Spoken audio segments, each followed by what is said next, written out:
I call this meeting of the Cleveland Heights University Heights City School District Board of Education to order. Mr. Gaynor. Mr. Coble? Here. Ms. Pepler? Here. Mr. Register? Mr. Silverman? Here. Mr. Zucker? Here. Before we get started and I turn it over to you to kick things off, I just want to say Mr. Register's feeling under the weather and unable to join us this evening. I know he'd like to be here. Okay, thank you. Again, good evening, everyone. And one more thing, sorry, I'm sorry. We will, because the topic is facilities and the building project, we will be taking public comments only on that topic, but after the presentation from the consultants. So we do it a little bit more informally at these meetings. You'll raise your hand if you want to be recognized and make comments after you see the plans and hear from the consultants, but we will be taking public comments, unlike at most of our work sessions. Okay, thank you. Thank you. Good evening again. We'll turn it over to Steve Shergalis. And thank you. We've got a number of presentations this evening, but I'll do introductions real quick first. To my left is Steve Zanoni from PMC, and then immediately to my right is Andrea Selico, our own assistant superintendent. And next over is John Orsini from the BSHM Architects. And finally, at the end is Fred Rogers from the Gilbane-Ozan team. And the agenda for tonight is Andrea is going to start us off with a presentation regarding high school classrooms and some CTE program information. John is going to talk about the latest floor plan layouts, and particularly with an emphasis on the latest elevations to the rear portion of the building. And then Fred is going to do a presentation on the EDGE program and some information around that. And then finally, Steve will finish up with a presentation on the cost summary, new cost summary model that we're going to propose, and some information about the Gateway building. So that's our agenda for tonight. We'll take board questions, and then as Nancy indicated, we'll take some community questions, and we'll wrap it up. So with that, I will turn it over to Andrea, and I guess I'll hit the lights. Okay. Good evening. Hello. I was asked to talk to you a little bit about the educational side of things regarding CTE and some of the recommendations, really one major recommendation that we have for you this evening. And so I just want to begin by putting it out there, what the recommendation is, and then giving some justification and rationale for it. So as we've gone back and forth, I think we've talked at length about CTE and the locations and where we think it would fit best and what all of that means. And so what we've decided, and we've been thinking all along, but until we could see further on along in the process where we are with cost and floor plans and square footage, we weren't sure where that would all shake out and land. And so as we've been meeting in the last few weeks, we believe that we are able to reduce the academic core teaching stations at the high school by 7 at the new high school. And I know that Mr. Zanoni and Mr. Shergalis will be explaining to you the particulars around that, and I'm going to speak to the educational piece. And so what that would mean is that we would recommend moving the pharmacy tech and the health sciences back to the new high school. Now, again, we've heard this from our working groups and from our team, in discussing this, but we do believe that this would be best educationally and for our students. And this recommendation was supported by, in doing a little research, and consistent with, I found, with the FAC reports and also the CTE improvement plan that was submitted by the CTE subcommittee members. So they've been working very hard on this, and we heard them and took that all into consideration. And Jim Kuhl, who's the vice chair and also CTE subcommittee member, shared those thoughts with us that he too supports this recommendation. What I wanted to look at, so if we're talking about reducing classroom sizes by 7, what are the implications? What does that exactly mean? So, Classroom numbers. Pardon me? Classroom numbers, not sizes. Oh, yes, thank you. Yes, classroom sections, that's an important distinction. So we're looking at classrooms, the physical space now. So talking about reducing 7 spaces or stations, we wanted to look at a number of things. And one of the things, we pulled a report from Infinite Campus, which was the number of classrooms that are being used currently by period. So we looked at period 1, 2, et cetera. And we found that the number of classrooms that are being used at any one time, the first period was the heaviest, and so that was 89.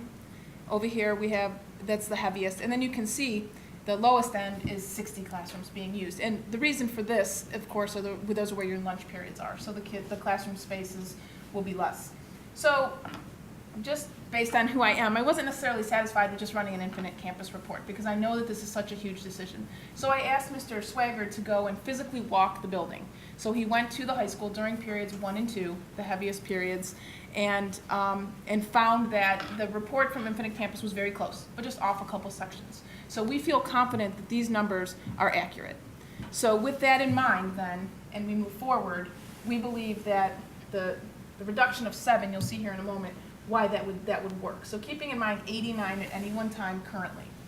So again, as we look at some things that are trending, the College Credit Plus and the push from the states in terms of post-secondary options for students and taking courses off campus, on college campuses, would also affect perhaps some of our numbers on site. They may also play into our enrollment there on the campus. I also was able to locate a report from Future Think from July 2013 that was just talking about enrollment trends, and you probably remember when that was done, but they went way out, a number of years. But I just selected a few key years in my opinion. So I just took some baseline data, but it's old, obviously, but looking at 12-13, we were at just about 1,700 students in the district. So then I went to 15-16, which is next year, and that'll be the first year on the Wiley campus, and you'll see that we're at 1,580, which is the projected enrollment. And then the first year at the new high school, we're still at 1,551, and just really wanted to see what does that mean in 5 years from now. And I could have gone 10, 15, to be honest with you, and these numbers don't fluctuate. They fluctuate, but not significantly. So we still are seeing these enrollment trends that still support a decline and a little flux in our enrollment, but no spikes in the next several years. We looked at also the number of classroom spaces. I wanted to pull some information about where are we and what are we proposing to you. So we looked at the current high school, the Wiley site next year, the present high school plan prior to this recommendation, and then what our proposed high school plan would be. And I wanted to ensure that we were being consistent in how we counted our spaces. So here you can see that we counted classrooms, computer labs, stage, library, CTE, and specialty spaces. Gym counted as 2. We didn't count the weight room, wrestling room, or the natatorium. So we wanted to be consistent in our comparisons, so we're comparing apples to apples. And in doing so, what we found is that the current high school, and again, this is classrooms in Delisle. I'm not sure how well people can see back there. So classrooms in Delisle, and our total at our current high school and Delisle combined is 132 spaces. Next year, when we move to Wiley, we will be at a total of 96, because we'll have the 4 programs here at Delisle, but you can see the difference. The present high school plan, without the reduction of the 7, it has us at 123, and then reducing the 7, we're still at 116, and we would have 1 program here at Delisle, which I'll talk about in a moment. But as you can see, we'd be at 96, 116, and 132. So the 116 is closer to actually the 132 side of things, and so we believe that that is ample space. And again, keeping in mind that number of 89 at any one period, our highest traffic, if you will, in that period. So 89, that still leaves us a cushion of 27 teaching spaces. I want to talk just briefly about the benefits of moving the CTE courses, and none of this will come as a surprise to you because we've heard this from our team members as well as the constituents from our community and our CTE working group, in which we've always agreed were great ideas and great benefits to moving the courses or the classes to the high school. But again, until we can see what we could have seen what that was going to look like in terms of space and dollars, we weren't sure that that was able to happen, and now we feel confident that we can do that. And so again, the teacher collaboration, we talked, the value in being able to talk to one another and your colleagues in the same location. We would also be benefiting from students not missing instruction, even though it's a very limited commute, not very long in length or time, but it still impacts students in their schedule for travel time. We would eliminate that. And then we've talked at length with community, again, and with the notion of the sense of inclusion. We've heard from teachers that students aren't feeling necessarily included. They haven't had the same opportunities, perhaps, of our students in the extracurricular activities. And this would afford them those opportunities. And, you know, we've even heard that they've been mentioned, the CTE program being the stepchild of the district. We've heard that several times. And we certainly don't want that for our children. I know none of us, you know, does. So we would be excited to have that opportunity back for our students. And of course, the state-of-the-art facilities. They'll be in a brand-new building with brand-new everything, which is great and exciting. There are some other additional benefits. The savings in transportation, it's there, it's not much, so it's just an added benefit. But also the ability to grow our programs. So freeing up this building allows room for growth. We have some plans and some options that we've talked about, discussed, and looked at for this building, and perhaps we, as I mentioned very briefly, the one program staying here would be the auto tech program. And there's advantages for that, and there's certainly, you know, pros and cons with both. But we believe that the benefits of it staying here would be room for growth for the auto tech and other programs in the future. So we can expand our auto tech program perhaps. We used to have the collision course. You know, I don't know if that would be something that could be looked at if there's an interest. But in addition, just the other programs that are available through CTE and courses, and so we could maybe bring some of those back, and then we would have a viable program here as well. And then we know with auto tech the benefits of parking. We struggle with parking spots, so we know that we have ample parking here, that with, especially the lot that we could use for parking for the program, as well as, again, keeping in mind that auto tech's a half-a-day program, three-period program, and so it's a good chunk of time where kids stay in one place, as opposed to some of the CT courses that are 1 or 2 periods. Then there's some movement back and forth, but it's a pretty stable time period for them to be in one spot. So with all of that, the purpose for my presentation was to show you that we feel confident that there are enough teaching spaces for our teachers and students as we move into years to come, and we see a lot of great benefits for our kids and staff. So, thank you. Thank you. I think if you could turn the lights back on, I think it makes more sense for us to ask questions if we have them after, because that topic was Sure. distinctly different Sure. from some of the others we'll be hearing this evening. Does anybody have any questions, comments on this topic? Anyone on the board? If I like to view the opposite of declining enrollment versus expanding enrollment. And so by my math, if we have, let's say, about 80 traditional classrooms at a 25 kids per class, the flip side is that we still have the space that if we had an enrollment spike, there's another baby boom, we could easily accommodate 2,000 more kids in the building without. 2,000 or more, you 2,000 said, or more. not 2,000 more. Oh, 2,000, yeah, 2,000, that'd be a lot more. Let's not do that, Yeah, this that- is 62, yeah. So we could accommodate 2,000 or more students theoretically then, if we had a, you know, because of our, is that true? I mean, We certainly have room for more. Do we know what Yeah, that I is mean, specifically? Good question. That deals with the utilization factor. Right. And right now, as we all know, our utilization factor is really low compared to other state recommendations. We're at about 75%. Even with the reduction, we're still really close to that. Yeah, 'cause And typically, the state is typically at about 85%. Okay. And I think the last time we went through this, there was room for about 2,000 kids in the building. Okay. We can redo that. Eric, can I interrupt? John, just to clarify, when you say the state, are you talking about the state recommendation from OCFC? From the OSDM manual.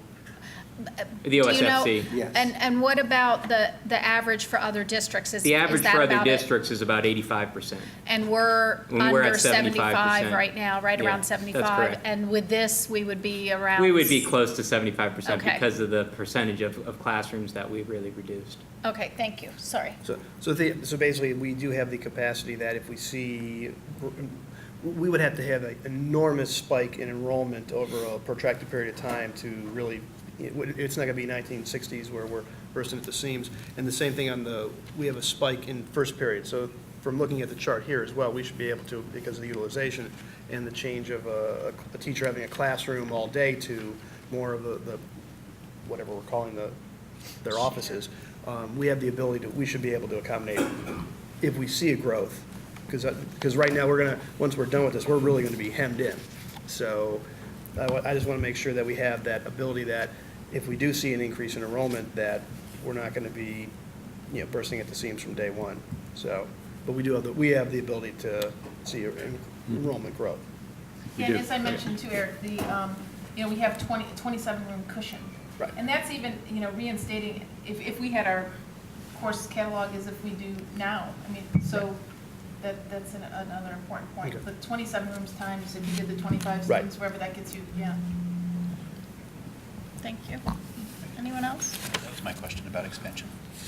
Yeah, I want to expand on something you just said about our course catalog being where it is now. So we're looking at, as part of a larger picture, we're looking at the offerings and the breadth of offerings and what is really needed. So it really, I think people really want to jump to, okay, how many students does it hold? And it's really, you're looking at each unit as holding a class. So it's really, what is the breadth of our offerings? So is it an accurate statement for me to make to say that as we're looking at things, we may very well pare down some of our offerings because we find that they really are, we want to look at the efficiency of the program and how do we best deliver a strong educational program? Yes, and we've already begun that work, making the transition to Wiley. So a very close analysis of the enrollments of courses, and when we're finding 3 and 4 students enrolled in those classes, the likelihood of them being offered, it most likely will not happen, because we are looking at a minimum of 15 students per class in order to run those courses, and we've always had that. I don't know that we've always enforced it, and so we are going to be enforcing that. And there may be a couple exceptions where 12, 13, depending on what the course is, but we're trying to do other, get creative in our course offerings, so we're not denying students opportunities. But we did pare back a little bit, but not much. A number of the courses that we're not offering were ones that were on the books, but haven't been offered in a few years. So. Because I do feel like that utilization factor is a key element, and it's been a key element for many years now when we've offered classes with very few students in a class, and it's really probably time for us to take a really hard look at what the educational, what are our educational goals with this new high school. Yeah, and I think focusing on the utilization factor is important, and that was a very key discussion point during the community engagement process. And I think we heard pretty loud and clear the desire not to take that utilization factor too high, and there was a strong desire to have it at that 75% rate. So. You're speaking of 2 different utilization factors. Yeah, I think I'm talking about the room utilization rate, right? The space utilization rate. You're talking Yeah, about- Cal's talking about how many kids are enrolled in the class. And I bring that up because what's important is that the building will not have a negative impact on the program offering. Right. That's what's critical about that. Right. Okay. Yeah. Thank you. And then I'm just going to do the same thing I do each time, and Dr. Dix, I'll ask you the question. With this suggested change to move these courses back over to the high school, you feel confident that this is the right educational decision to make in this? Yes, I do. Okay, great. All right, that's what I want to hear. Thank you. All right. Please continue. All right. Grab the lights again, or somebody else? I probably will need them this time for Okay. sure, because John, or turn them off this time for sure, because John is going to be showing some elevations and drawings, and they show up a lot clearer when the lights are off, so thank you. So since the last time we met, we, as a group here, had the opportunity to not only look at the work that the district has been doing in regards to what was just presented, but also the building itself. So we have met with the district and with Gilbane, Ozanne, and talked about architecture, talked about the building, and talked about the elevations that we're about to talk about. So. There's just a few things, just a little bit of an update that we'd like to go over. The Lyle and Gateway and high school have all been at the Planning Commission, and we have the BZA approval and the Architectural Board reviews for those on April 7th. So that's a positive thing. And based on what happens tonight, we think that we can really go for full approval on that date. So we'll do that. In the high school, we're continuing our design development documentation. And design development is just what it is. We start to develop the design.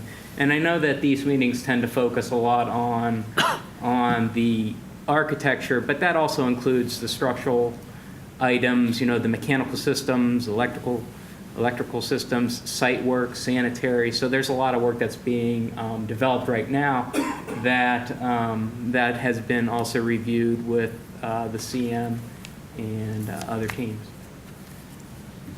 In regards to floor plan, most of the changes that occurred were on the second floor, which is the main academic wing, and we'll go through this. What we see here is the Washington level, and there was just a few minor changes in here that we thought that we should discuss. One was we moved the home locker room inboard because of a few items, but one, to place classrooms in this area was a little more difficult because of the existing condition of this wall. So we were able to maintain the integrity of the 1926 wall without having to put openings below grade. So we thought that was a really smart move in regards to not only the building, but in regards to the economy of the structure. So, this is our cedar level. Like I said, not much has changed here.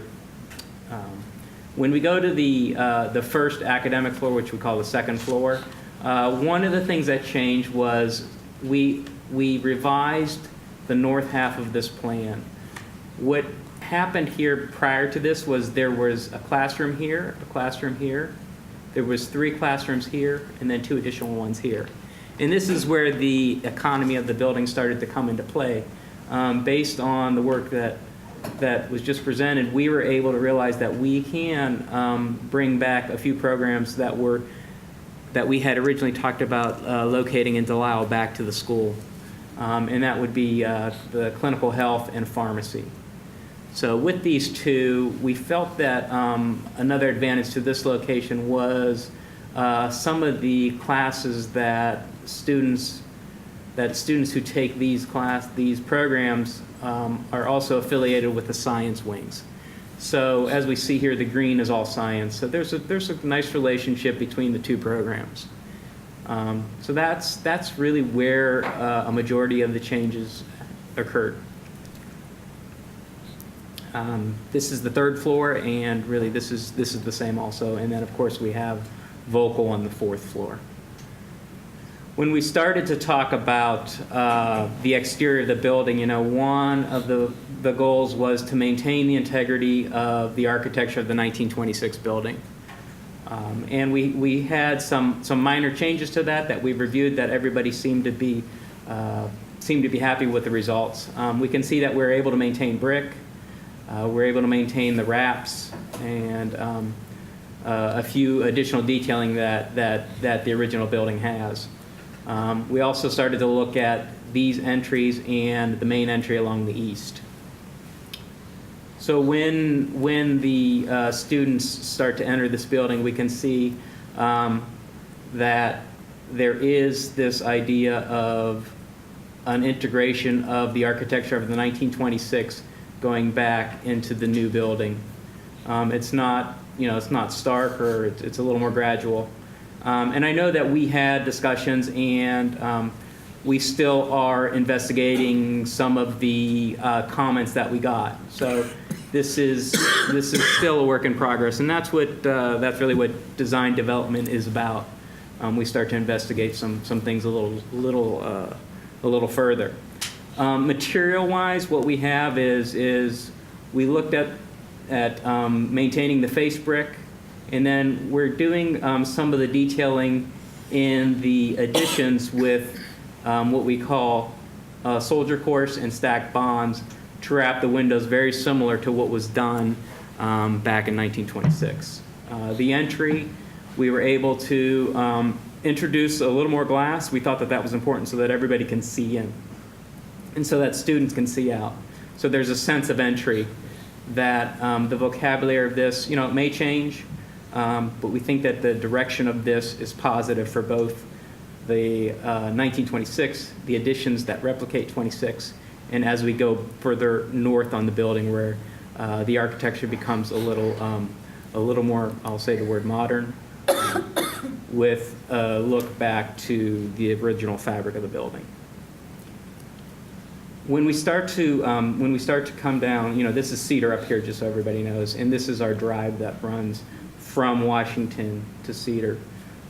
We looked heavily at what this educational bar becomes in regards to materiality, in regards to opening, and in regards to relationship between this volume and the architecture of not only the additions, but what happens in the 1926 portion of the building. And we thought that rhythm played a very key role in maintaining the integrity of the building with the additions that are going on. So we can see that scale of windows and number of openings are repeated in a very similar way as to what happened in the original building. When we started to come back to where the media center and the student commons or the cafeteria is, we felt that there should also be some sort of rhythm, that this should have a rhythm similar in scale and context to this bar. So you see the idea of repetition. In regards to materials, we felt that the base of the building could be very similar, unifying, not only this, but the whole building. You see that there is this datum line that's, I'm not going to use the word continuous because it's not, but it's always there. You always see that. So it may not be in this portion, but it comes back. So there's always that memory of this.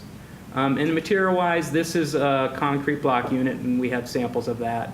This is another block unit, and then up on the upper portions of the academic wings, we're going with what we call concealed fastener metal. It's a heavily painted finish. The warranty on the finish is outstanding. It's like a car paint. So we thought that it was very complementary, and we did have discussions about color, and that's sort of next. What comes next in the development of the project? Once again, this is, well, we can always see where we are in relation because of the existing building. So this is the auxiliary gym, and this is the natatorium. And we felt that, once again, that idea of rhythm and repetition of building components and building architecture became really important because the building is so big, because it's 300 feet. So when you go around the building, you always have that idea that it's one building. We started to look at what happens on the side that faces the stadium, and this is the gymnasium. Once again, we kept with that idea of rhythm, the idea of the materiality of the block, and then with this, the academic wing. Once again, we kept with the idea that this window, this idea here, was very important in regards to Cleveland Heights and how it's represented, not only for the school but for the community. So you always sort of see this. You see 3 windows, you see some sort of space between, and you have a very similar scale. Once again, we had the idea of entries being very similar. So we thought that was important. You always know where to enter.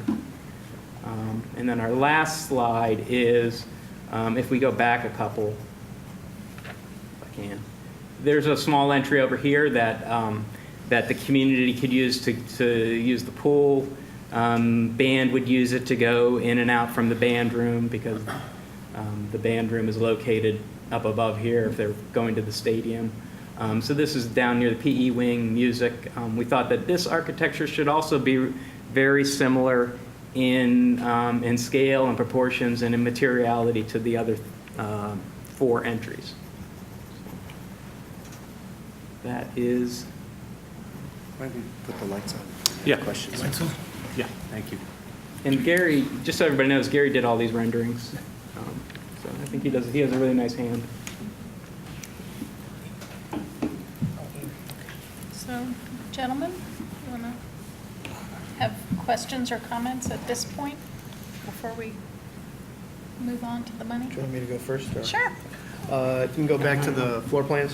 Sure. The Washington level.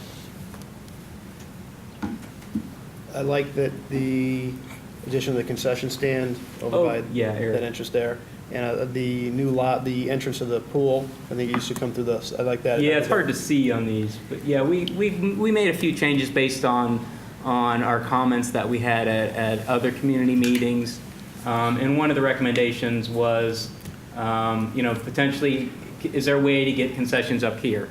Because of natatorium and this, which the auxiliary gym may act as something. Competition space. And then also, how do we get to the pool? So we were able to create an entry from the main corridor directly into the pool. So I thought that was really, I liked it a lot. That was really strong.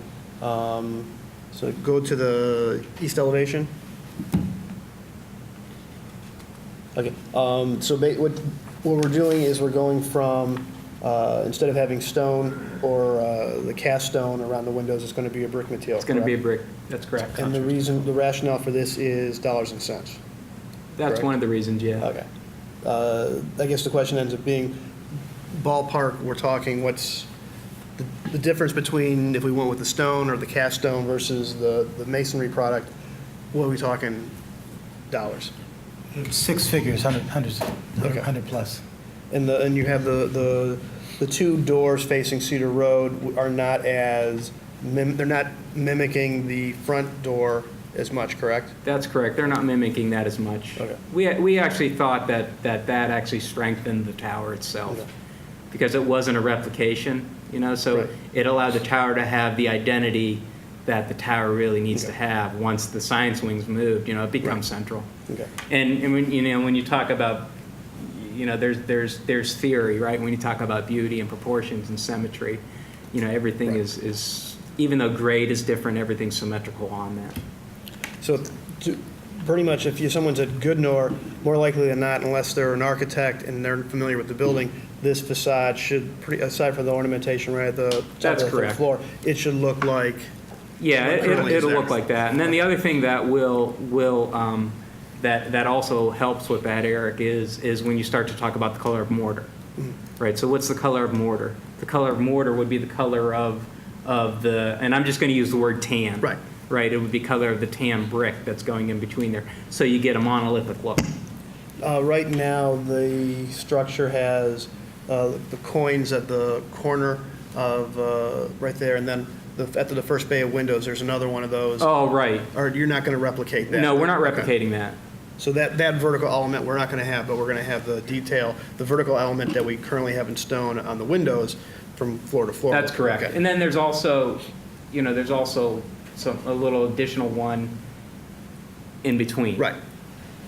Okay, then I think the next slide, I know you mentioned it, I definitely, this Yeah. entrance does need to have a little more gravitas. Yeah, and that's we work on where, that's where we're starting to, it's not something that we would just add. Right. We have to study that. Right. And see how it really comes into play.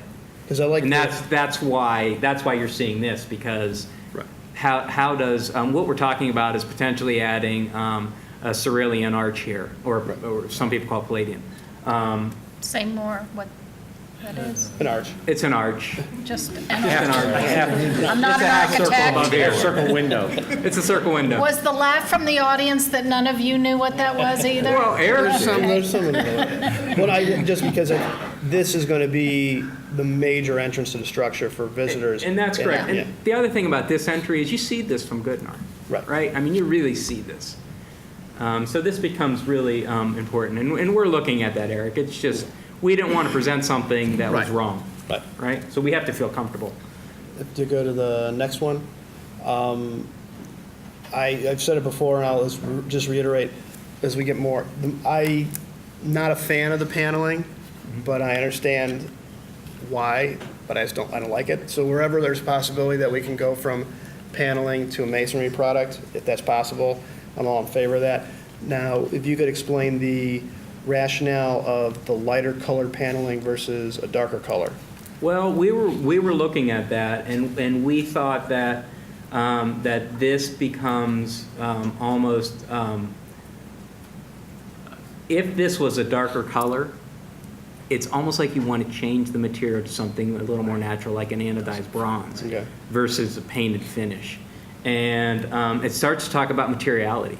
You know, what is best for the products that we're using? You know, we had the discussion about what the color of the concrete unit is, and we're strongly feeling that it matches the sandstone because of how because of how that block relates to the UV rays of the sun.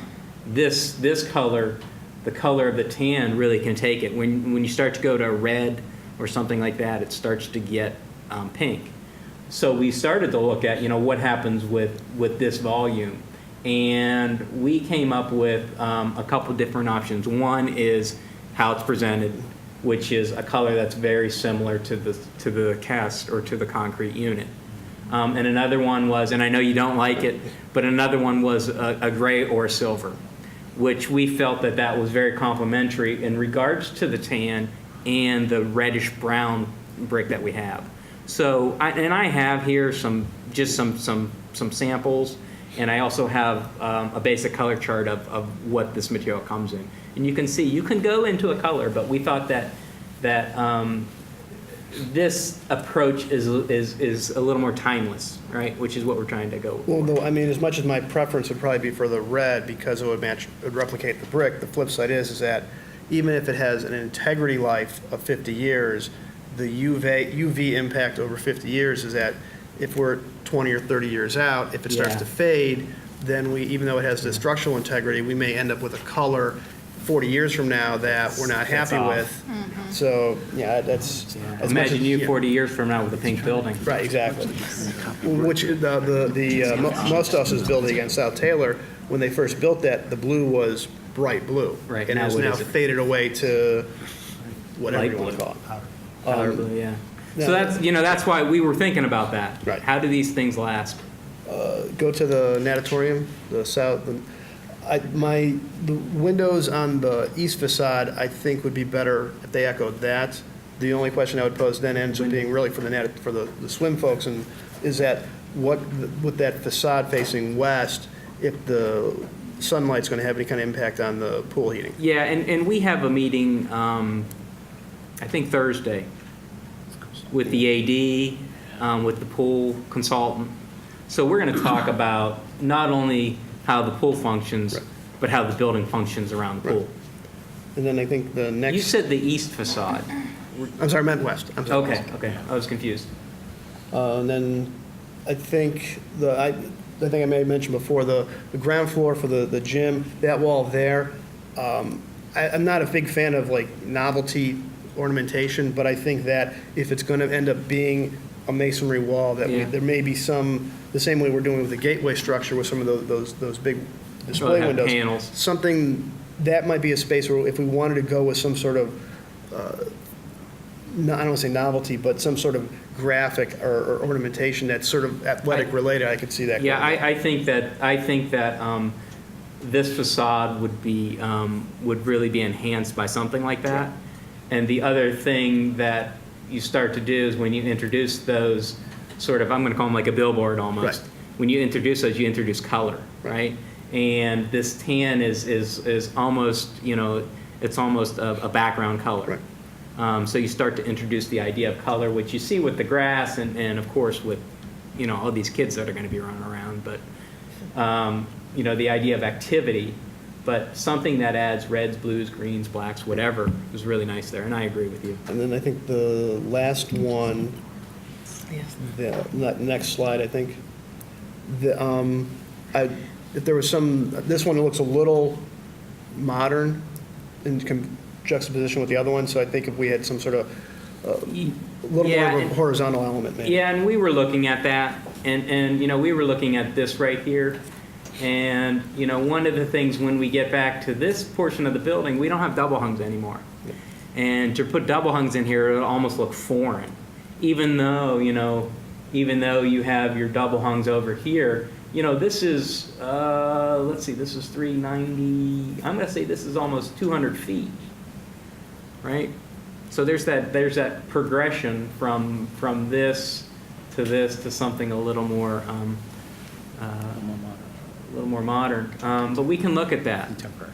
You know, I think Just a you little see, bit. yeah, I Just think a you little. see the progression of each time we meet. There's opportunities that we're able to place into the building. And the building, I was talking to Gary earlier, and I said, this building is just getting better and better and better, even though there are things that we've done that aren't actually the direction that that I thought or that some people had thought. But the building is just really starting to gel.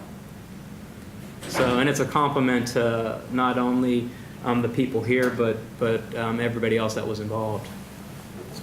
I think I got one thing, but I got to come back to that. But no, I think it's working well. I mean, my preference would be that on the east and west wings with the wraps, it would be That's this right the here. limestone or the sandstone that matches, but, I understand that from a budget consideration, and also the same way, my preference, only because I think masonry theoretically has a longer lifespan than the panels, so I would prefer panels, or prefer masonry, but I understand also as a budget consideration.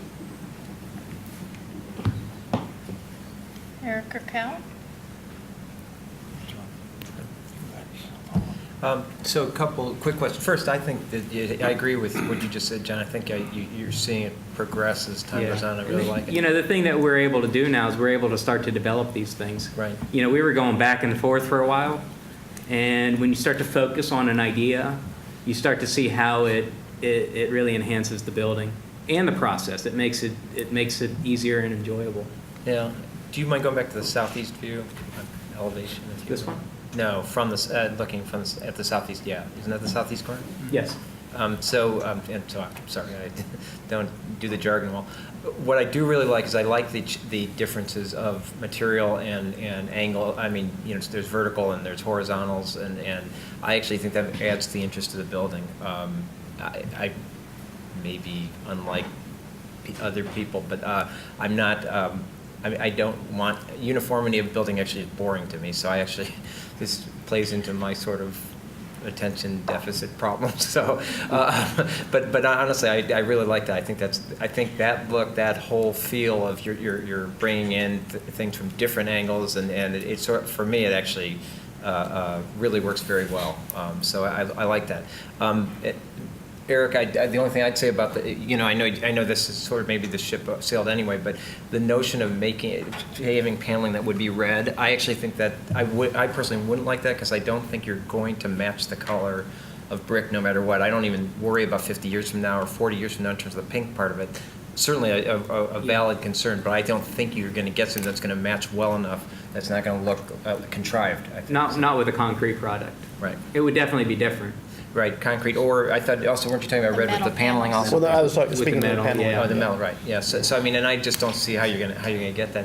Are there any exterior maintenance issues in terms of I realize there's a budgetary question now, Yeah. but what about long-term maintenance? No, of the different- long-term maintenance for the panels is probably easier than for the brick, because you never have to worry about repointing.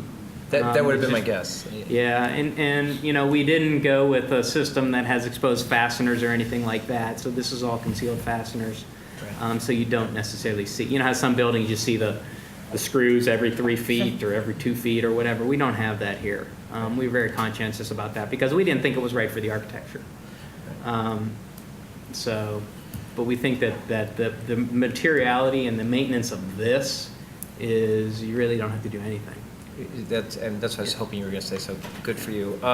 The other question, Eric, I heard you say something about the windows and for the pool and the heat that might come in. Is there going to be anything that's going to, is the window just clear glass, or what do you think? Well, that's what we're looking at now. There's some lead credits associated with that, and I'm sorry, I'm not a lead professional. But we are looking at what is the implications of having this east-facing glass. Right, and energy, and the playoff of energy. Well, energy we're okay because of coatings and that kind of stuff. Right. It's more how does it perform in regards to sun, Okay. And that kind of Well, stuff. and also I'm not concerned about the energy. The stands are on the opposite side. The stands are back. So that the question ends up being, if you've got a meet or something that's at Right. 6, 7, 8 o'clock at night, And, Are they and- looking straight into the sunlight? right, and that's what we have to look at. So, and I think when we were talking, we talked about reducing this kind of glass in here anyways. The other thing is, maybe this isn't glass. Maybe this is another translucent material, which would play really well for the pool. So, and that's the same thing with the competition gym. Yeah. Right? And this shows my ignorance in this area, but I know when I was in high school, I was the first class that was in a brand-new high school that had a pool, and the moisture retention of that glass was just terrible, and they constantly had problems with that. Is that not an issue anymore? Is that something that's The specifications will cover that. Okay. And also the mechanical system that's in there. There's special units just for this volume of building. This is like a little separate building. Right. All right, there's a joint all the way around the thing to keep the moisture in here Right. and keep the moisture out of the rest of the building. Right. So it has its own mechanical unit. It has its own units for the pool. So Okay. it's just almost a standalone thing. And so my it's neither a negative or positive comment, just going back to my initial comment about the opposite corner of the building and Yeah. the interest of all the differences of colors and textures and all. If there's any way to do that in the other parts of the building, that would be great from my standpoint. And I'm also fine with the way it is, but I do find that very interesting. That angle's a very interesting angle. So. This is one of the most. This will be one of the most seen angles of the building because of Cedar, right? And because of people driving from Cedar downtown. When you drive the other way, you see the building, but there's other stuff, right? You got trees, you have the stadium, so it's not quite as open. Okay, thank you. Eric? Yeah, as long as we're on this slide, is the material of the midsection there, that new entranceway and the metal paneling behind it, This? yeah, comparing the two, right, exactly, that section with where you started out at the front. Are those going to be very similar in color? These or would are be they- similar in color and architecture and material. And what about the metal paneling going beyond that? This, Yeah. um, Not obviously not in terms of material, but is that going to be in terms of color? Are we well, looking in terms at of like- color right now, we have it shown that way. The concrete block, this kind of stuff that you see, the light colored block, will all be the same in regards to Right. color. It's the idea of what the metal becomes. And we've started to do studies on different colors for the metal. Right, okay. I like that, and I think I would I mean, in addition to the pink question and where and all those kind of things, I think that one of the things I really appreciate about how this has continued to develop is that it does, not totally contrary to what you say, but sideline to it, is that I appreciate it that it does look like one building, that it is flowing. It obviously has changes, it's over different time periods, but that it's looking more and more congruent to me. Yeah. And I think the chance to pick that up, even though it's a different material with the metal, if the color can pick up what's around the front from these different angles, Yeah. that would help. Yeah, my right imagination now, that this way. color and all of this Yeah, I think that would essentially help the unify same quite a bit. color. As well as you talked about the rhythm of the windows and everything. And yeah, which the is rhythm, very- we thought that was Yeah. as important as the color. Yeah, I agree. Because it really starts to say something about, this is academic. And when you go to the next slide, this is academic. You always know where the academic portion of this building is because of the rhythm of the windows. Right.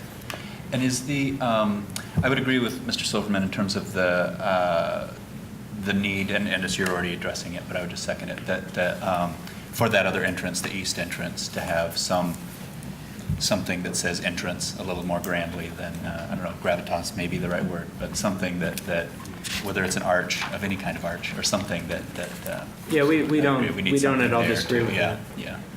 But in general, I mean, I like the look and feel of that, as Yeah. long as it has a little more. Yeah, we're also presence. looking at, how this element plays with some of the detailing from this portion of it. Mhm. And that'll come in when we start to look at, how do we potentially introduce an arch there. Right. I guess my other final thing would be that as we're narrowing in on the final steps here, that I'm increasingly satisfied with the exterior look of the building, and I'm not increasingly worried, but I want to make sure that because we focus so much on the exterior these last few meetings out of necessity, that we don't begin to figure out ways to make the outside look better by cutting out dollars that could be going onto something inside the building.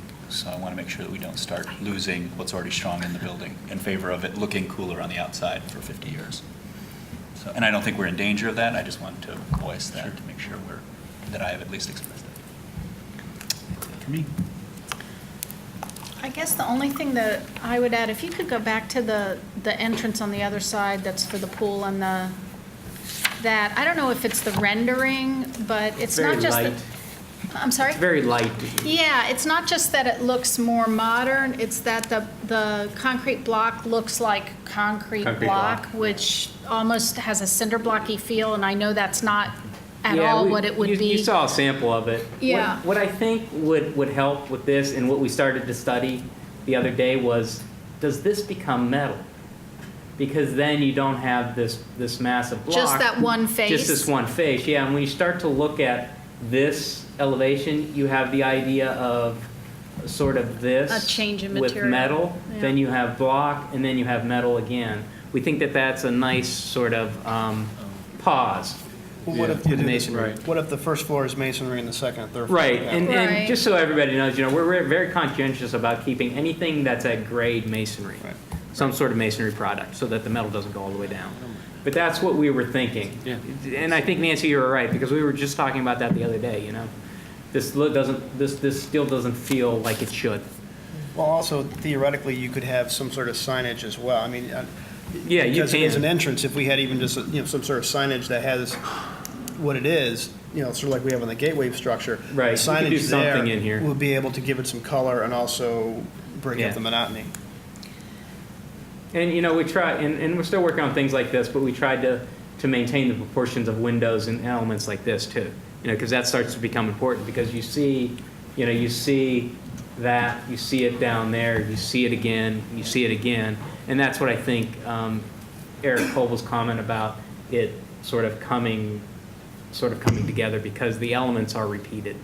So there's not something completely foreign on the north side that you don't see prior to getting there. Or when you enter from Washington, driving towards Cedar or walking towards Cedar. I can't get a sense of where are the visitor stands? You know what, the visitor You're right, stand- actually, you're probably at the top of the visitor stands right now. Probably right here. Right there. Okay. Yeah. Okay. And the question about the windows at the natatorium and whether they're coated or what the materials are and the issues related to temperature and light and all that, I guess I would want to hear you talk again about that on the other side of the building for the commons and for the media room. You did talk about that at a couple of meetings ago when we first looked at how much glass that was going to Right. be. But hear you say a little bit more about that, because while I love it, I just would ask whether at some portions of the day, the kids, it's going to be too hot or sunny in there for the kids It may for be sunny, eating. and we're starting to look at, in specific, these windows right here, because this is the media center.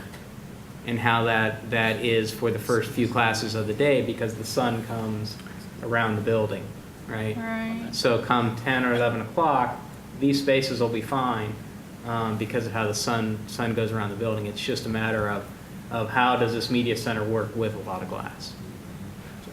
It's doable. There's not an issue with it. Ideally, what's nice is most of our academic spaces that we're adding, actually not most, about a third of them face north. So we got north-facing glass in a building that's set up the other way, which when we first started this, it was really something tricky. How do we introduce classrooms that really face the way they should in a building that was built in 1926, when everything is geared on classrooms being on the east side or the west side? So what gave was the infill, which became major assembly spaces, your gyms, your cafeterias. And I love the windows there. Just to voice that. It's pretty Not simple. saying Yeah, get rid I of them. love the And- look of But I them. agree, we don't want people blind and or Yeah. saunaing in there. John, what are those three windows to the right? There's 3 windows. Oh, you know what? That is, in the, they have sort of like this food court setup for the kitchen. Back here is the kitchen. That's Let me the go to plan. servery. Yeah, that's the servery area. Yeah, so this is our kitchen. Right. And students, So it's just on the corner there, Yeah. on the right. It's right there, on the right. you know. Yeah, I like it instead of it just being Well, a flat wall. And but you know I what's was trying nice? to- You know, this kitchen is really open. So the people that are working in here, rather than being in a kitchen with no natural light, they're able to stand here and look out a window. And when I made 2 friends at the school, they came into a couple of our meetings, Paul and Desmond. When they come in here to get their food, they're able to look outside. Yeah. So we thought that it was something important. And we actually had our kitchen consultant redid the kitchen layout Yeah. so that we were able to provide those windows there. And it's just 3 windows, but Yeah. you know what windows do in a space like that? It's just amazing. Thank you. Anything else? Going on Eric Cobal's comments, when can we anticipate seeing two things in particular on the interior? One would be doors, frames, design, what have you. What are we gonna, for the look of those? And the other one, and I have a handout for my colleagues and for you folks, because we got an email today from Right. somebody in regards to the floors. In that of the 2 in the corridor walls, the cedar wall is moving approximately a foot north, while the Washington wall is staying approximately where it is. The floors are 11 tiles wide with 2 perpendicular, so ostensibly they're 12 wide. Anywhere from 7 to 9 of those should be unimpacted by the shifting of walls, and that's pretty much the only remaining interior detail other than the auditorium. So hopefully at our next meeting, we'll be able to get a definitive answer on how we're preserving those and how we're going to integrate that into the new construction. And I know previously, when we were first introduced to the wrap component, I'm not alone in expecting that the new hallways in the wraps will also have not exactly matching, but will have a complementary modern version of the tile. Because for me, when someone comes in, I want, I can't remember her name, I had to invite her to the groundbreaking from the class of 36. When she comes in the building in 2 years, I don't want her to be able to know, hey, we moved the walls. I want any alum to come in is going to think, hey, We're in Heights High. you didn't, this is, because the floors are the only remaining, right now, the only remaining detail. So I'll be curious to see how that is preserved. And that's what we're working on now. Both Fred's team and our team are looking at that. Okay, and In I've got, regards to how that is preserved, because that's something that involves not just architecture, but also process construction and a lot of other items. So it's a complicated little thing there. so yeah, I mean, I think as we start to look in the interior, not the 3rd floor, because I think 3rd floor is pretty much a write-up, but the 1st and 2nd floor, as well as how that integrates, because the stairwells, the 26 stairwells are being retained, that pretty much is the only remaining interior detail. So for me, and I know for some other folks, there's a desire to see that preserved and then the new construction match it. Okay, thank you. So Fred? Leave lights, please leave lights on. We probably leave them on, I Yeah. think, for yours. All right, we're going to talk about community and student outreach at sometime very shortly. We'll be actually in the field building this building, so we want to talk about how we're going to have community and student outreach. Agenda, we're going to talk about the EDGE program, EDGE reporting, contractor outreach session that we have coming up, and student inclusion. EDGE program, the acronym for Encouraging Diversity, Growth, and Equity, is a state program, so I figured we'd put the acronym up. A lot of times we put a lot of acronyms and we don't tell you what it means, but that's what EDGE means. And it's a state program, and the district has a goal of 20% for the total aggregate of all the construction for having EDGE firms participate on the project. And you see the benefits of EDGE. protege opportunities for industry managers. The goal is to try to get smaller companies to pair up with larger companies and grow to become large companies themselves. That's the overall goal. One quick question. What is by the state's definition, what would be a contractor that would be applicable under EDGE? I don't have the exact dollar figure per se. Oh, no. What type of contracting firm? Any kind. Oh, really? Okay. It could be from painters to concrete to masons, all across the board. Oh, no, I guess, what is under the state's definition of diversity, what does the state define diversity as? Is it just the ownership? Is it ownership, is it- staff? It's dollars and cents. It's economics. It's also location. Yeah, it's not necessarily. So the size of the business? Correct. Not the ownership of the Correct. business? It's Okay. economically driven, So they're not racially driven. Oh, it's not gender or no. demographic? It's- Okay. Oh, okay. Economic driven. Our participation from the football stadium and the summer work, I don't know if you can all see that, but these reports have been part of our monthly reporting that we've been doing. And we've indicated the MBE, Minority Business Enterprise, as well as Female Business Enterprise, as well as the EDGE component. And we have a 19% total that we did for the football field and the summer work and the middle schools. And again, this has been part of a previous back? report. Go back to, No, go back, that's, yeah. So, for example, the Dependable Painting Company, if I read that correctly, was not, I'm just trying to understand your chart, was not EDGE, but it was a female business. correct. Okay. That's part of the Okay. anomaly that we have. Yeah. Some firms may be FBA or MB, but not necessarily you. EDGE. And the current participation at the Wiley School is at 15.2%. And prior to the meeting, Eric asked me about, hey, you're a little bit below 20. The purchase of the modulars kind of skewed the denominator. We have a very large purchase of the modules that was put into our contract, so that skewed the denominator a little bit. So if we take the modulars out, our EDGE participation was much higher. Correct. Contractor outreach session will be conducted in May. Zorba is letting us come into the high school at some point in time in May.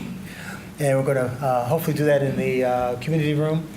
And our agenda is to review the project with all the participants, the bid packaging. We're looking at 20-plus bid packages on this project. The pre-qualification and bid process. There's a pre-qualification piece that we have for all the prime subcontractors that they have to meet financially and work experience-wise. We're going to go over the EDGE requirements and donor commitment to diverse participation. And most importantly, we're going to have breakout sessions where we have prime larger contractors meeting with smaller contractors to form business relationships prior to the project going out for bid to stimulate the market and also stimulate collaboration amongst businesses that may not have been in contact with each other in the past. And we're also, I mentioned to Angie, I think she's still here. We're going to utilize the website for part of our advertising as well to get the word out. Fred, that Yes. breakout type of and networking session that you build into an agenda, is that something that you've used before? Oh, yeah, we've used it. And that's worked to develop new Yes. collaborations? Absolutely. Yeah, the goal is not to have the bids, out and we force Pete and Sally to get together. They don't even know each other, so they have no history. So the goal is try to get some conversation in advance of the bids coming out. Maybe they could even engage in a project before we even engage them here. So at least you know who you're working with in terms of forming a business partnership. The real value of this really is threefold. One is it's about making these companies, these EDGE certified companies who tend to be smaller, aware, raising the level of awareness that this project is out there, and then helping them to manage some of the blocks that would keep them from successfully bidding on a project like this.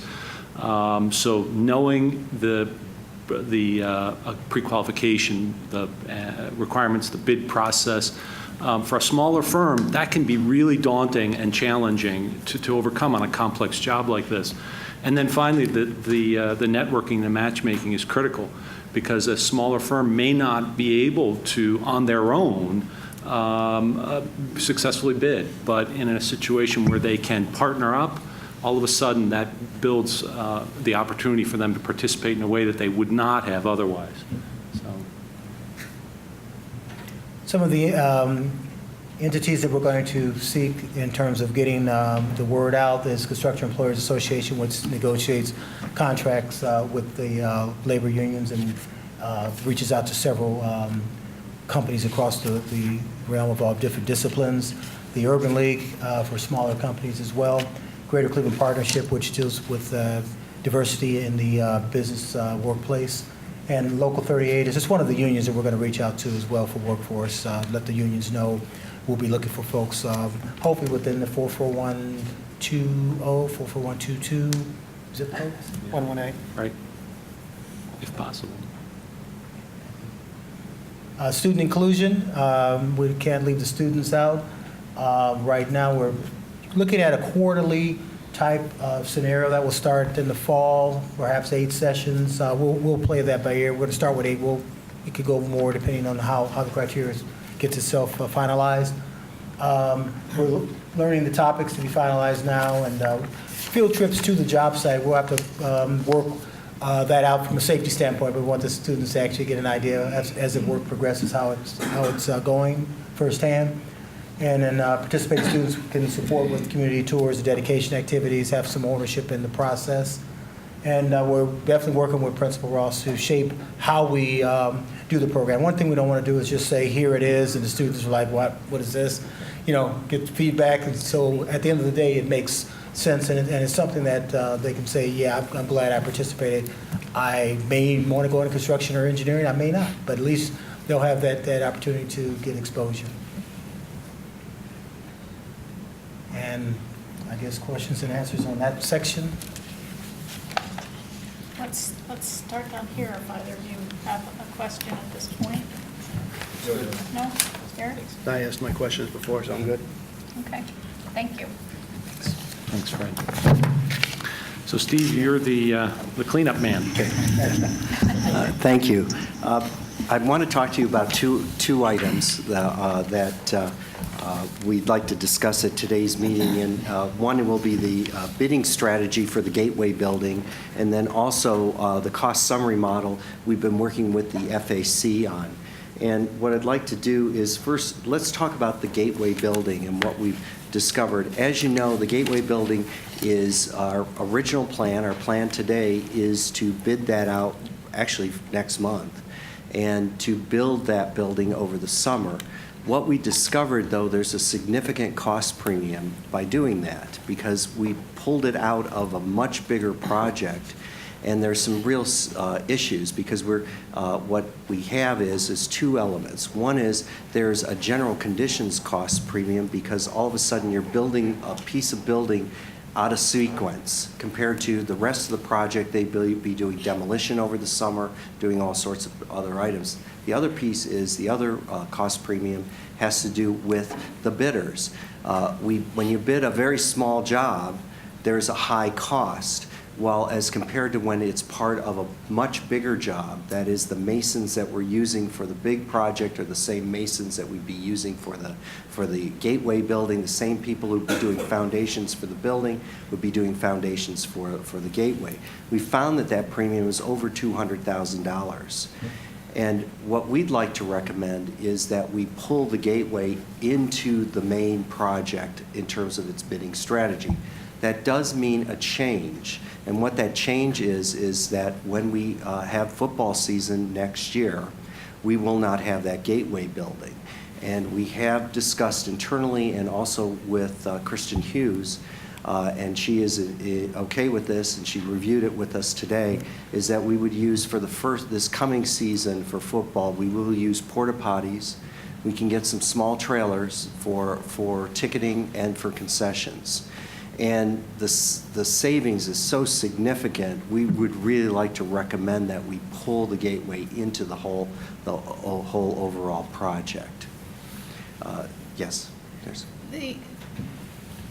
Originally, when we talked about doing any out structure, we weren't really calling it Gateway, I don't think at that point, but for first use at the same time that we go back to the high school, we were talking about the need for a significant spend on, I think we were talking about temporary locker rooms even. Yes. And so that was a big part of the reason this board decided to say, let's spend the money up front on Gateway, because we don't want to spend all of this money on something that's temporary. Can you talk about that a little bit? Well, yes, and what it was at that time, we were looking at a combination locker room and gateway building. We found that it's much less expensive. We do have in the project, which will be there for football season, is a modular locker rooms, both for home and visitors, and they will have bathrooms. They will not have showers or at those facilities, but those will be built and placed this summer. When we were looking at that whole piece, it really became very complex, because all of a sudden we took locker rooms that would wind up with only single usage as opposed to double usage. So what we did was, we now have all the future locker rooms for the stadium are in the main building, and they're all there. So then we had the issue, how Gateway sort of kind of came about was, we still had the issue of public restrooms and ticketing and concessions. And it still makes sense to have them as an outbuilding, and because of its location, and that makes a lot of sense for that.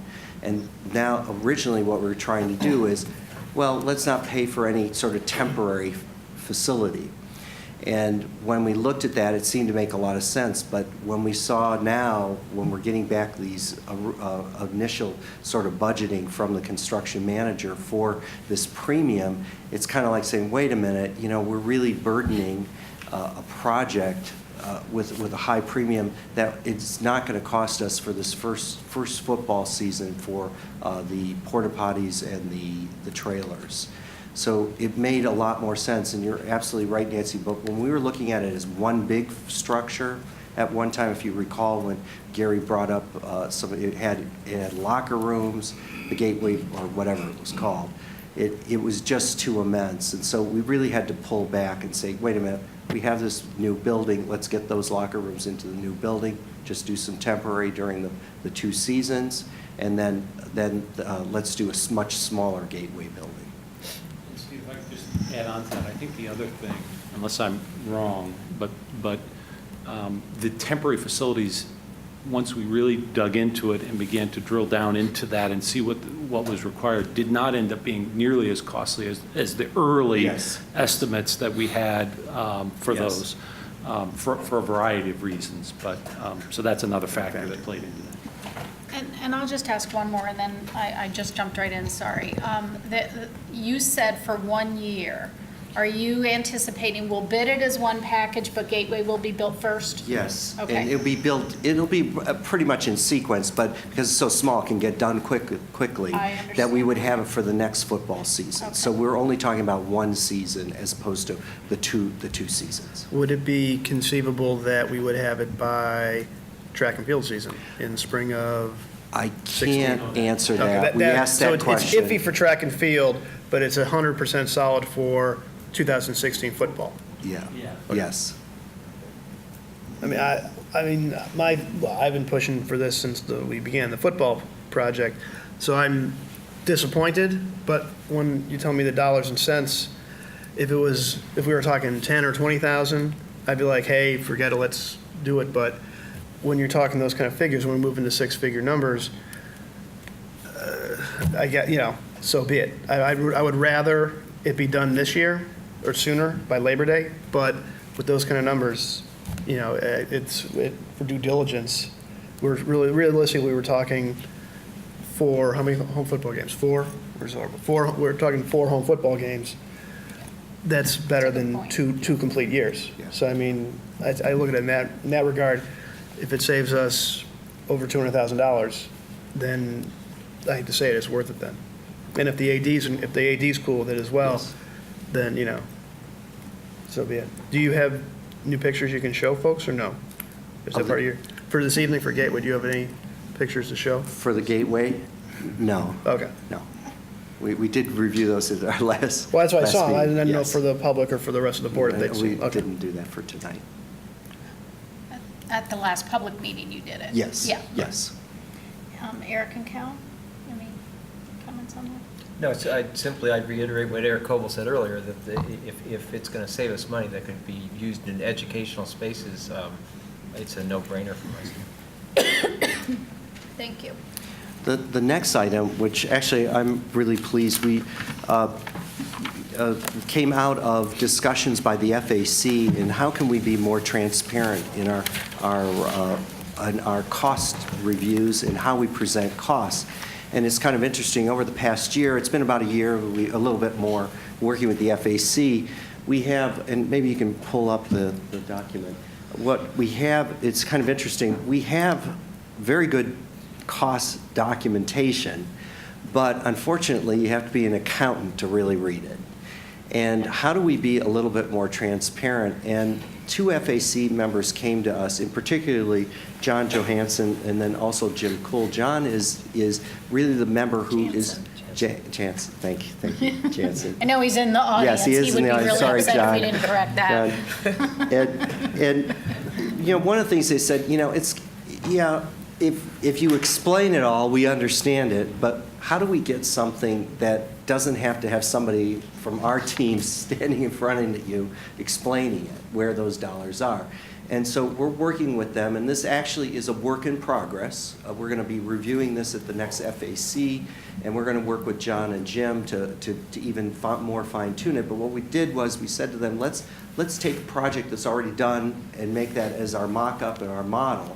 And here's a good, and if I could have the pointer, I don't know if people can see John, is there any this. way to expand it and not worry about the header and all that? Yeah. So so the audience can see?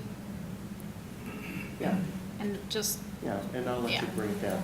What we're going to do, and we're going to do this on a monthly basis, and we're going to take all projects as they go, as they're ongoing, and then also as completion. But this one shows it at a complete state. And what you can see here on the stadium project, we had a GMP plus the grandstand alternate, and it was $3,387,000. I'm not going to go all the way down. And we found at the end, we then had, as we went along, there was unused allowances, there was savings and contingency and buyout savings of $136,521. So in the end, our stadium GMP was actually lower than what we originally contracted at because of the nature of our project. And that's been hard for the public to understand, is they'll see the first number and they'll think that's how much we're spending, when in reality, if they don't spend that money, all that savings comes back to us. And this is a perfect example of that happening. So if we could scroll down a little bit, what we had was two elements. The first section is called CMR, or that's Construction Manager at Risk, our allowances, contingency, and buyout savings tracking. Well, as we went through this, we didn't get any savings, but if you see them in parentheses, we did receive a savings, and these always balanced out, so they equal zero. So the construction manager did not use all of his contingency that was in his contract, so he returned that, the $41,000. We also, buyout savings, we did use the buyout savings, and we used that for some elements such as grandstands. We used it for the emergency generator, some things like that. So we did have some buyout savings, but we did use all that. We didn't have to use $10,000 worth of the dust control allowance, so we got that back. We had temperature measures allowance, we had landscaping allowance, we didn't have to use all of it, street sweeping, all of these things came back to us. They totaled $68,000. Now here's the best part. Also, our CMR got less money, and we also gained that savings. So they didn't have to use as much staffing because they were able to get the costs down as we went along. General conditions are things like trailers, things like that. They were able to do it much faster. They did an excellent job, as you're well aware. So we got that back. We even got some of their feedback. Even though we contracted at the higher number, all those monies got returned back to the district. And then even the bonds, a little bit in our their general liability insurance, there's a cat tax, and so again, that totaled about, so funny, they're totaled about the same, so 68, 68. And so the total of savings that we've got, that we came in under the guaranteed maximum price, was $136,521. Now, what we're going to do is, on an ongoing project, we'll show this. Where are we on these? And so you're going to get a snapshot of this. And we're going to work with John in particular, but also with Jim Cool. I don't know if I have a suspicion we'll probably modify this a little bit more, but then we have a much simpler way for the public to understand where the dollars are going and where savings are going. Steve, just to be thorough, all those numbers, anywhere where there's a number, it's a negative number. Why, could you explain so everyone understands why there's no positive numbers in that table? Well, we didn't go above on any of these items, so we zeroed out. Why would that If we happen? do, but Right. you could see in the future, that's a very good count, it's very good. We could see situations where this may go up a little bit, and we'd still have the savings, and then you total down. But in this project, we never went beyond. And so in the areas where there's a dash, you're saying that we nailed it on the nose? We nailed it on the nose, yes. Yes, and there is backup pages, which then of each of these items. So there's a backup page, and it has like 6 or 7 items on here. This one has like, the buyout savings has like 8 items on here, and it shows how it zeroes out. And then also just sort of preempting the future, wow, that was just a poorly worded thing. Anyway, in the midst of a project, this part of the project is complete, so you have a snapshot of the finished product. But it would be completely logical to believe that in the middle of a project, you'd see positives and negatives because you're still balancing out all the numbers and all That's correct. That is very correct. But but we work with a GMP, so it will never go beyond that. Right. Unless it's an unforeseen condition. So Steve, the main reason I'm asking that question is because as you're going to make these things public, people will take that snapshot as wow, so they're way over here. Yes. And so it's really important that these are dynamic numbers, that to be understood as a dynamic document where the numbers are going to be dynamic, that they're going to change. It's going to be very fluid. So I think it's good for that level of communication, especially for the people who are going to be dealing with it on a regular basis. But for those who might want to publish it in a one-time, it's very important to understand this is a fluid document until the project is complete. That's correct. Any other questions? Other questions or comments about this section? Thank you for doing this, and thank you to all. And I would thank the FAC, by the way. Yes, because I think they're the ones who came to us and said, look, we've got to find a better way. Yeah. And I really appreciate were that right. from them. I think that concludes All our. right. Thank you. Well, we're ready to take comments from the audience. We will ask you to stick to no more than 5 minutes. But if you're ready, you can just come forward and say your name. Good evening. Oops, this is Anya. I'm Malia Lewis. I've been chairing the Community Working Group on CTE, and I just wanted to say a big fat thank you on behalf of the Community Working Group for the changes that you've presented this evening. Thanks, Malia. Thanks for all your work. Thank you. Hi, Alan. Alan Wilkinson, a question here on this. Does this include the Gateway building? I'm sort of assuming that the $3.2 million is history now, that's spent, and that was Right. to do the field, and the Gateway building is yet ahead, and that originally the Gateway building was incorporated in the plan, or not a Gateway building, but whatever was planned at that time, that was included in the original roughly $3.2 million, but that's sort of left undone? I'm not understanding. The original total stadium estimate was significantly higher than 3.2 million, and that included some outbuildings. And I don't remember it off the top of my head, Alan. It's a good question because there is some confusion, and we'll make sure we get that answered on the. I don't remember what it was off the top of my head, but do you? The original football master plan, sort of a total standalone project. And keep in mind, that was a standalone project that had converting the first floor of the CTE wing into locker room space that we now have in a different, that was a 5.2 number. The 2.6 was what was from the late facilities committee. This is, what we actually did was, a lot of those components we couldn't do because of the site plan, because the West Drive, for example, is where a lot of that, some of that cost would be. So this is different than the components from the gateway structure are things that, for example, the current ticket building is not ADA compliant, and also it's where the West Driveway is going to be. So you have to replace that structure to do the site component. My understanding would be most of the components you're seeing in the gateway structure are elements that if you weren't building them as a separate standalone building, we would have to have them inside the building, inside the high school. That's correct. I guess it's still tangled for me. So what I think was in the original plan was the stadium plus restrooms plus concession replacement. And that was what you guys authorized, and it grew above the 2.5 or 2.6 million the LFC had recommended. But then you didn't complete those things because they were going to be temporary facilities, and you wanted to do something more permanent. And then that grew into the gateway structure that you have now. That's kind of what I'm remembering. No, I think maybe what is confusing is that the original estimate from how many years ago when the Lay Facilities Committee recommended the overall project was about 5.2 million total spend. 50% school from the district, 50% in the bond private. issue, 50% fundraising. We're finding two things. Number one, that we will not need to spend anywhere near $5.2 million on all of these elements.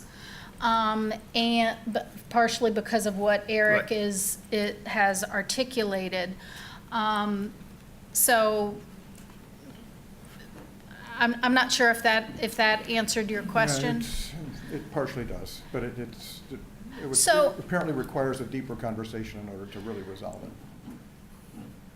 And I don't know if we can do that here. Well, no, this isn't for a deeper conversation, but I think we will pull this together for a response, and then if you want to ask further questions at the next meeting, we would welcome that. Okay, or I could write something down and give that to you between now and then, and you can think about responding. to Sure, that. thank you. Sure, yeah, great.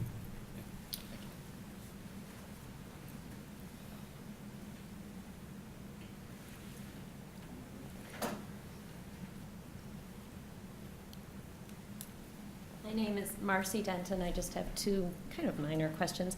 As we're looking at the renderings, I'm not seeing much landscaping. I'm assuming there will be landscaping there.